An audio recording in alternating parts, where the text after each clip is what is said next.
దేశ ప్రధానిని భారతదేశంలోకి వచ్చినందుకే అక్కడున్న హిందువులపై దాడులు చేస్తున్నారు, రక్షించినందుకే అక్కడ వాళ్ళు అటాక్ చేస్తున్నారు వార్తలు. అంత అబద్ధమండి, అది మోసపూరితము. 22% ఉన్న హిందువులను 7% ఇచ్చినప్పుడు ఆ షేక్ హసీనా గారు అక్కడనే పుట్టారు, అక్కడనే ఉన్నారు, మరి అప్పుడు ఎందుకు తగ్గారు?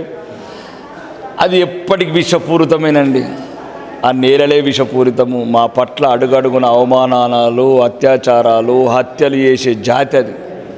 కాబట్టి నువ్వు హిందువులు దీంతో భారతదేశంలో కావచ్చు, తెలంగాణలో కావచ్చు, ఎవరైనా సరే మనం బతకాలంటే బీజేపీ తప్ప, సావాలంటే ఇంకో పార్టీలు ఉండండి. ఒకటి. రెండోది, ఈ ఇంతకుముందు కూడా చెప్పినట్లు ఈ కోట్లాది ఆస్తులు ఏం చేసుకుంటారు, ఈ వందలాది ఎకరాలు ఏం చేసుకుంటారు, ఈ పెద్ద పెద్ద కంపెనీలు ఏం చేసుకుంటారు. ఫస్ట్ మీ ధర్మాన్ని కాపాడుకోండి. అభివృద్ధి పాటు ధర్మం కూడా ఉండాలి. అభివృద్ధి కూడా మేము కూడా కోరుకుంటున్నాం. ఈరోజు భారతదేశాన్ని టాప్ 5లోకి తీసుకొచ్చినామంటే అభివృద్ధే కదండి. భారతీయ జనతా పార్టీ ఈరోజు ఉచిత రేషన్ కావచ్చు, ఉచిత వ్యాక్సిన్ కావచ్చు, ఉచిత ఇల్లు కావచ్చు, లేకపోతే గ్యాస్ సిలిండర్ కావచ్చు, ఇవన్నీ ఇస్తున్నాం పేదలకు, పెద్దలకు, అందరికీ, మధ్యతరగతి వాళ్ళకు. దాంతోపాటు గౌరవం కూడా బతకాలి కదా. ఈరోజు చూడండి, అస్సాం బార్డర్లో వచ్చి వేలాది మంది హిందువుల కంచెల పక్కన ఉంటున్నారు.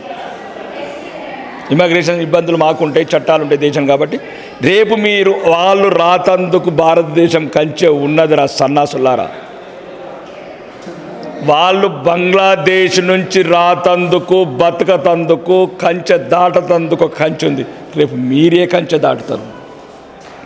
చుట్టుపక్కల పాకిస్తాన్, ఆఫ్ఘనిస్తాన్, బంగ్లాదేశ్ కత్తులు, కరవాలలు పట్టుకొని మిమ్మల్ని చంపతందుకు, ముఖ్యంగా దేశంలో అడుగడుగున అంతర్గత శత్రువులు, దానికి 22 ప్రతిపక్షాల పార్టీల మద్దతు, రాహుల్ ఖాన్ మన దేశం గానోడు, మన మతం గానోడు నాయకత్వం వహించి ఈరోజు భారత పార్లమెంట్లో అవమానకరంగా మన దేశాన్ని, మన ధర్మాన్ని అవమానిస్తున్నవాడు.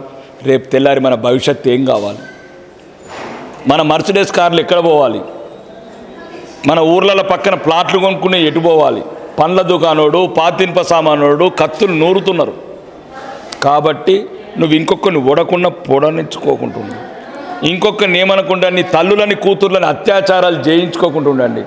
ఇది ఇట్లా మాట్లాడితే ఇబ్బందిగా ఉందా? హిందువులారా, సంవత్సరంకి ఒక్కసారి తిరుపతి కొండెక్కి 5 రూపాయల కొబ్బరికాయ కొట్టి 50 కోట్ల వరాలు కోరే మీరా ఈ ధర్మాన్ని కాపాడేటోళ్ళు?